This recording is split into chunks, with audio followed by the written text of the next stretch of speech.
Сәлеметсіздер ме оқушылар?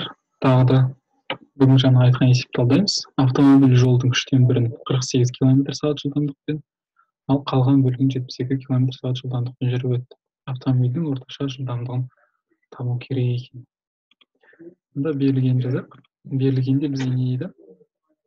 Так, жолдың 3/1 дейді, яғни S1. Жолдың 3/1 десе, яғни 1 бөлінген 3 S, яғни S1-да осынша жол жүрді. Сонда жылдамдығы сол кезде жүрген кезде 48 км/сағат екен.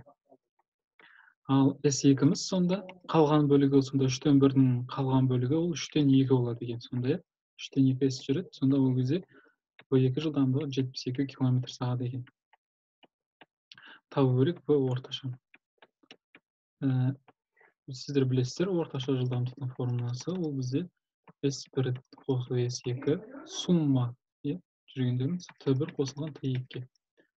Сонда бізде бұл жердегі S1 қосылған S2-міз бізде итак S-ті береді, жолды береді. Енді T1-ді ашайық. T1 дегеніміз ол не?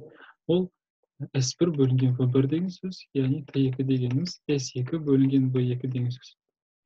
Сонда S1-дің орнына не жазамын? Сонда S1 бөлінген V1 плюс S2 бөлінген V2. Сонда тең. Араны жалғастырамын. Сонда менде S1 деген өзіне берілген есептің шартында тұр. S1 деген осыған тең екен. Сонда мен жазам. S тең S1-дің орнына 1 бөлінген 3, яғында S астында V1 қалады бөлімде.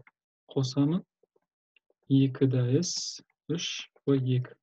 Сонда мен оларға ортақ бөлім беруім керек. Мына V2-ден берем, мына V1-ден берем. Математикалық тұрғыдан. Сонда S, мына жақта мен S-ті жақшаның сыртынан шығарып жібере аламын. Өйткені ол бәріне ортақ. Сонда жақшаның сыртынан шығарып жіберсем, менде жақшаның ішінде астында алынмасында 3 V1 V2 болады. Ал төбесінде V2 қосылған 2 V1 болады. S пен S қысқарады. Сонда менде мына алымдағы нәрсе жоғарғысына барады. Сонда менде тең 3 V1 көбейту V2 бөлемін V2 қосылған 2 V1. Есептеуін жүргізейін, онда берілген мәндерді қоямын. Сонда менде 3 V1 менде 48-ге тең. Соны көбейтемін 72-ге бөлемін 72 V2 72-ге тең қосылған 48 көбейту 2 ол кезде 96 болады. Сол кезде бөлген кезімде менде мына жағында жоқта бөлген кезімде менде 62 км/сағат шығады екен. Сонда менің жауабым 62 км екен. Осымен сабақ аяқталды.